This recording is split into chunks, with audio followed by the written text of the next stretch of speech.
نہ ہی دیر میں بوٹس کو لایا گیا، نہ ہی دیر میں فیک اکاؤنٹس بنائے گئے. تو ہمیں کہا جاتا ہے کہ یہ تو سوشل میڈیا پبلسٹی ہے. اس تمام جو آرگیومنٹس ہیں ان کا کاؤنٹر صرف دیر میں دے دیا گیا ہے. بسم اللہ الرحمن الرحیم. السلام علیکم ناظرین. جنرل فیض اور جنرل باجوہ کے حوالے سے بڑی خبر ہے. جنرل فیض اور جنرل باجوہ کو عدالت میں پیش ہونے کا کہا گیا تھا. کیوں نہیں پیش ہوئے؟ اس کیس میں کیا اپڈیٹ ہوئی ہے یہ آپ کو آج کے ویلاگ میں بتائیں گے. ساتھ ذکر کریں گے ایک دفعہ پھر سے جو چیف جسٹس صاحب ہیں وہ تو ہمیں کہہ رہے ہیں کہ آپ نے اگر انتخابات ڈیلے کی باتیں کرنی ہیں تو اپنی بیوی سے کریں، اس کے علاوہ آپ ذکر نہیں کر سکتے کسی کا. لیکن وزیر اعظم پاکستان کیا بات کر رہے ہیں وہ بڑی اہم ہے، وہ آپ کو بتائیں گے. کیا انتخابات ڈیلے ہونے جا رہے ہیں، نہیں ہونے جا رہے؟ ایک جو سٹیٹمنٹ وزیر اعظم کی دی گئی ہے اس پر زیادہ میں چونکہ تبصرہ نہیں کر سکتا، عدالت نے پابندی لگائی ہے، لیکن وزیر اعظم کی سٹیٹمنٹ بہت ضروری ہے، میں آپ کو بتاؤں گا اس ویلاگ میں. دوسری جو امپورٹنٹ چیز ہے کہ دیر میں جو کل جلسہ آپ لوگوں نے دیکھا ہے، بڑا شاندار جلسہ پی ٹی آئی نے کیا. کیا یہ جلسہ جو ہے وہ عوام کی ترجمانی نہیں کرتا؟ جو لوگ یہ کہہ رہے تھے کہ یہ صرف باٹس ہیں سوشل میڈیا پہ، صرف فیک اکاؤنٹس کے ذریعے عمران خان صاحب کی پبلسٹی بنائی گئی ہے، صرف یہ سوشل میڈیا کا کلٹ ہے، پرسنالٹی کلٹ ہے، لیکن ان کے تمام لوگوں کے تجزیے تو دھرے کے دھرے رہ گئے. کیوں کہ انڈین صحافی کل کے حوالے سے، کل کے دیر کے جلسے کے حوالے سے کیا کہتے ہیں یہ بھی آپ کو بتاؤں گا. اور دیر کے جلسے میں جو شیر افضل مروت صاحب سے ہماری بات ہوئی ہے انہوں نے کیا کہا ہے وہ بھی آپ کے ساتھ شیئر کریں گے. اگر آپ نے چینل کو سبسکرائب نہیں کیا تو سبسکرائب کر لیں. آج کی سب سے بڑی خبر جو اب تک کی ہے وہ جنرل باجوہ اور جنرل فیض کے حوالے سے ہے. دونوں پاکستان کی طاقتور ترین شخصیات جن کے احتساب کی بات آج کل ہر بندہ کر رہا ہے، چیف جسٹس سے لے کے عام شہری تک، لیکن ان کا احتساب کا عمل کہیں بیچ میں اٹکا ہوا ہے. اس کی وجوہات یہ ہیں کہ اگر ان کا احتساب ہوگا تو پاکستان کی تاریخ میں یہ پہلی دفعہ لکھا جائے گا، یہ پہلی دفعہ عمل ہوگا کہ کسی بھی طاقتور ترین شخصیت کا باقاعدہ طور پر احتساب ہوا ہے اور اسے منطقی انجام تک پہنچایا گیا ہے.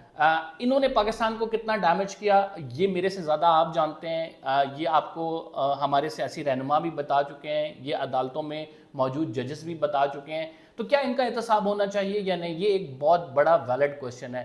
ایک جو ہے جنرل باجوہ نے انٹرویو دیا تھا شاہد میتلا اور جاوید چودھری صاحب کو. اس انٹرویو کے بعد جو ہے بہت ساری چیزیں کھل کے سامنے آئیں کہ ہماری سو کالڈ پاورفل اسٹیبلشمنٹ کس طرح سے آپریٹ کرتی ہے اور کس طرح سے جو ہے چیزیں ہوتی ہیں. اس کے بعد ایک درخواست عام شہری کی، عاطف نامی شہری تھا، وہ ہائی کورٹ میں آئی اور ہائی کورٹ میں اس نے کہا کہ جنرل باجوہ نے جو ان کا کہہ سکتے ہیں کہ معاہدہ ہوتا ہے ریاست کے ساتھ اس کو توڑا ہے. اس کی وجوہات یہ ہے کہ جب بھی کوئی شخص ریٹائر ہوگا ہائی پروفائل پوسٹ سے تو وہ انٹرویو نہیں دے سکتا، پبلک اپیرنس نہیں کر سکتا، وہ جو ہے سیکرٹس ملک کے نہیں بتا سکتا، کس طرح سے کام ہوتا رہا وہ چیزیں شیئر نہیں کر سکتا. لیکن جنرل باجوہ نے انٹرویو دیا تھا.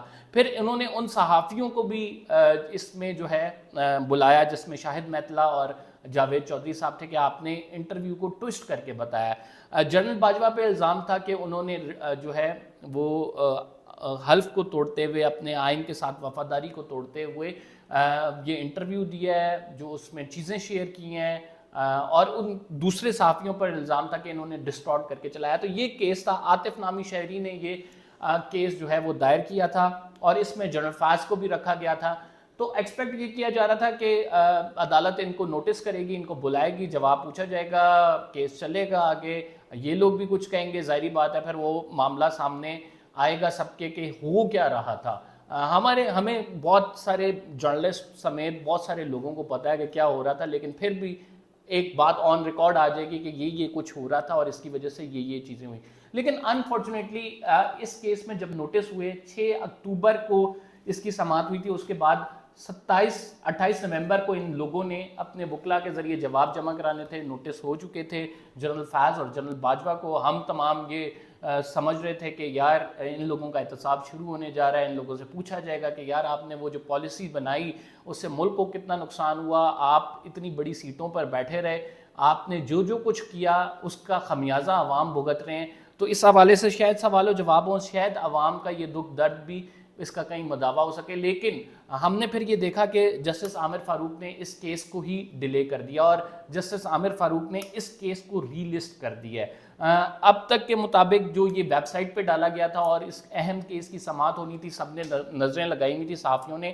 اب یہ کیس ناظرین آپ کے سامنے نہیں آئے گا. اس کی وجوہات یہ ہیں کہ چیف جسٹس اسلام آباد ان کی جانب سے یہ کیس جو ہے وہ آپ یہ کہہ سکتے ہیں رد و بدل اس میں کر دی گئی ہے. اس کو ابھی عوام کے سامنے نہیں رکھا جائے گا, نہیں لگایا جائے گا. لیکن سابق وزرائے اعظم کے کیس آئندہ آنے والے ہفتوں میں آپ دیکھیں گے, جس میں نواز شریف کی اپیلوں کا معاملہ ہے, جس میں نیب کیا کچھ کر رہی ہے وہ بھی آپ کے سامنے ہے, جس میں جو عمران خان صاحب ہیں ان کی جوڈیشل کمپلیکس میں جو اپیل لگی ہوئی ہے 28 نومبر کو, میرا کل کا ویلاگ ہے کہ وہ آئیں گے, عمران خان صاحب آئیں گے, وہ معاملہ ہے عدالت کے سامنے. اور پھر توشہ خانہ کی اپیل کا معاملہ ہے وہ ہائی کورٹ میں لگا ہوا ہے. ہمارے جو نگراں وزیر اعظم ہیں انہوں نے پیش ہونا ہے عدالت, مسنگ پرسن کیس ہے وہ بھی آئیں گے. تو ایک طرح سے ہمارے وزرائے اعظم کا احتساب تو ہو رہا ہے, لیکن طاقتور ترین شخصیت وہ وہاں پہ ہی موجود ہیں, ان کے لیے کوئی اکاؤنٹیبلٹی انفارچونیٹلی پاکستان میں نہیں ہے. جو انکوائری کمیشن چیف جسٹس کی جانب سے بنایا گیا تھا, حکومت کو کہا تھا کہ انکوائری کمیشن بنائے فیض آباد دھرنا کیس کی ججمنٹ کے حوالے سے, اس میں کافی لوگوں کو نوٹسز ہوئے ہیں اور اس میں ٹیم تشکیل کے مرحلے میں ہے. کیا یہ آئی واش ہوگا یا پھر واقعی احتساب ہوگا؟ تو مجھ جیسا صحافی یہ سمجھتا ہے کہ یہ بظاہر عوام کی آنکھوں میں دھول جھونکنے اور چیف جسٹس کو ادھر ادھر کرنے کے مترادف ہی ہے. یعنی چیف جسٹس اس بات پر چاہتے ہیں کہ احتساب ہو, لیکن رائٹ ناؤ ہمیں ہوتا نظر اس وجہ سے نہیں آئے گا. چیف جسٹس کا ٹینیور ایک تو بہت کم ہے, دوسرا ہمارے ملک میں کبھی طاقتور ترین شخصیت کا احتساب ہوا ہی نہیں ہے, تو یہ بنیاد نہیں ڈالی جائے گی. آئندہ آنے والوں کے لیے بھی ایک پرابلم بنتا ہے. پھر یہ اگلی خبر کی جانب چلتے ہیں. نگراں وزیر اعظم پاکستان نے کل رحمان اظہر صاحب کو ایکسپریس نیوز پر انٹرویو دیا, جس میں انہوں نے بڑی امپورٹنٹ سٹیٹمنٹ دی ہے. پہلے سے زیادہ سیکیورٹی خدشات ہیں خیبر پختونخوا اور بلوچستان میں, اور انتخابات کے حوالے سے یہ بات کر رہے تھے. اور انہوں نے یہ بھی کہا کہ انتخابات 8 فروری کو ہوں گے, ہماری پوری کوشش ہے اپنی آئینی ذمہ داری ادا کریں. اب چیف جسٹس آف پاکستان نے ہمیں روکا ہوا ہے کہ ہم اس پر تبصرہ نہ کریں, الیکشن ڈیلے کی باتیں نہ کریں, لیکن خود وزیر اعظم پاکستان کہہ رہے ہیں کہ سیکیورٹی مزید بڑھتی جا رہی ہے. اور اگر آپ اس کو ایک اور خبر کے ساتھ ملا کے دیکھیں تو آپ کو سمجھ آ جائے گا کہ پاکستان کے حالات اس ٹائم کیا الیکشنز کے لیے سازگار ہیں, کیا اسٹیبلشمنٹ کو سوٹ کرتے ہیں یا نہیں. کل دیر میں جو ناظرین جلسہ ہوا وہ تحریک انصاف کا ایک تاریخی جلسہ ہے. اس کی وجوہات بہت ساری ہیں. وجوہات سب سے بڑی وجہ یہ ہے کہ وہاں پہ کوئی قیادت موجود نہیں تھی, صرف شیر افضل مروت جو کہ حالیہ دنوں میں ابھر کے سامنے آئے ہیں, ایک وکیل ہے, نہ کوئی بہت عمدہ مقرر ہیں. ان کے کہنے پر, ان کے نکلنے پر, ان کے ہمت کرنے پر اگر اتنے لوگ دیر میں جمع ہو سکتے ہیں, تو اگر عمران خان صاحب الیکشن کیمپین سے پہلے موجود ہوتے تو کیا حال ہوتا, یہ لوگ آپ بہتر جانتے ہیں. جو ویڈیوز ہمارے سامنے آئی ہیں جس طرح سے عوام کا جمع غفیر آیا ہے, تو میں یہاں پہ ایک بات فیکٹ پہ بھی لے آؤں کہ یہ جلسہ گاہ کو پہلے سیل کر دیا گیا تھا, یہاں پہ لوگوں کی آمد کو روک دیا گیا تھا, ایف سی اور پولیس وہاں پہ موجود تھی. اس جلسہ گاہ سے باہر نکل کر لوگوں نے جمع ہو کر جلسہ کیا ہے. یعنی آپ نے جہاں پہ تمام انتظامات کیے تھے وہاں کے وہاں رک گئے تمام انتظامات, بیکاز وہاں پہ پولیس اور ایف سی آ گئی, اور پھر لوگ جو جمع ہوئے انہوں نے باہر نکل کر جلسہ کیا. اور شیر افضل مروت صاحب جس کے ایک سیکنڈ ٹیئر کا لیڈر کنسیڈر کیا جا رہا تھا پی ٹی آئی میں, اس نے جو تقریر کی اس نے سب کو ہلا کے رکھ دیا. وہ خود یہ کہتے ہیں کہ میں تو اتنا مقبول ہی نہیں تھا, اور میں نے جو یہ تمام عروج پایا یہ عمران خان صاحب کی جانب سے مجھے وہ کہتے ہیں کہ عنایت ہوئی ہے, ان کی وجہ سے میرا نام بھی بنا ہے. جو اشوک بھارتی صحافی ہیں وہ بڑی انٹرسٹنگ ٹویٹ لکھتے ہیں اس حوالے سے, ناظرین ملاحظہ کیجیے گا. Pakistani establishment has put Imran Khan in jail, but Pakistani is still coming in large number to attend his party meetings. In Pakistan, no one wins elections without establishment support or blessing. Can Imran Khan change this trend? نہ ہی دیر میں bots کو لایا گیا, نہ ہی دیر میں fake accounts بنائے گئے, نہ ہی دیر میں عمران خان صاحب کی پبلسٹی کے لیے ٹویٹس کی گئی, نہ ہی دیر میں سوشل میڈیا کیمپین رن کی گئی, لیکن اتنی بڑی تعداد میں لوگ نکل کر آ گئے. یہ آرگیومنٹ میں اس وجہ سے دے رہا ہوں کہ جب بھی ہم اپنے دوستوں سے بات کریں کہ عمران خان صاحب کی مقبولیت ہے, لوگ نکل کے جو ہے انہیں ووٹ دیں گے, لوگ اس سسٹم سے بدلہ لیں گے, جس طرح ریجیم چینج کے بعد لوگ یہ سمجھتے ہیں کہ ان کے ووٹ کو ٹھکرایا گیا, اور پھر 16 ماہ کی ایسی حکومت عوام پر مسلط کر دی گئی جس نے عوام کی چیخیں نکال دیں، تو ہمیں کہا جاتا ہے کہ یہ تو سوشل میڈیا پبلسٹی ہے۔ ایک حلقے سے دوسرے حلقے میں سچویشن ڈیفرنٹ ہوتی ہے، آپ کے پاس الیکٹیبلز نہیں ہوں گے، آپ کے پاس پارٹی لیڈرز نہیں ہوں گی، الیکشن ڈے کی پوری ایک سائنس ہے۔ تو آپ یہ دیکھ لیں کہ اس تمام جو آرگیومنٹس ہیں ان کا کاؤنٹر صرف دیر میں دے دیا گیا ہے کہ دیر میں اتنی بڑی تعداد میں لوگ نکل کر وداؤٹ لیڈر سامنے آ گئے، جس کا یہ منہ بولتا ثبوت ہے کہ یہ صرف سوشل میڈیا کی پبلسٹی نہیں ہے۔ لوگ گراؤنڈ لیول پہ موجود ہیں جو کہ عمران خان صاحب کو سپورٹ کر رہے ہیں، یہ وہ لوگ ہیں جو عمران خان صاحب کے ووٹر بننا چاہیں گے، اور اگر انہیں موقع ملا فیئر طریقے سے تو یہ ووٹ بھی عمران خان صاحب کو ڈالیں گے۔ اگر ٹرن آؤٹ زیادہ ہوا تو یہ ایک بہت بڑی پرابلم کریٹ کر سکتا ہے ان لوگوں کے لیے جو لوگ یہ سمجھ رہے ہیں کہ عمران خان صاحب کو سسٹم سے باہر رکھنا ہے اور عمران خان صاحب کسی بھی طرح سے سسٹم میں واپس نہیں آ سکتے۔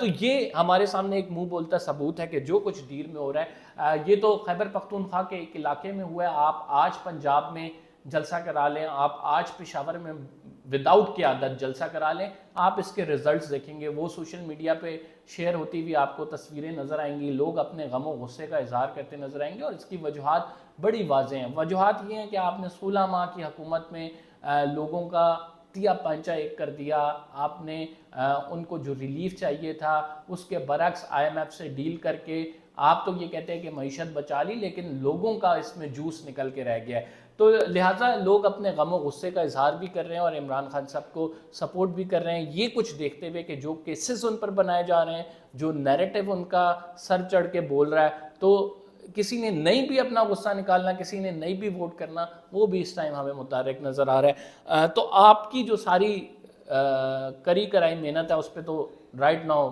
آز آف ناؤ اگر دیکھیں تو دیر کے جلسے نے پانی پھیر دیا ہے۔ فی الحال کے لیے اتنے، قمر زیدی کو اجازت دیجیے، اگلے ولاگ میں آپ سے ملاقات ہوگی۔ اللہ نگہبان۔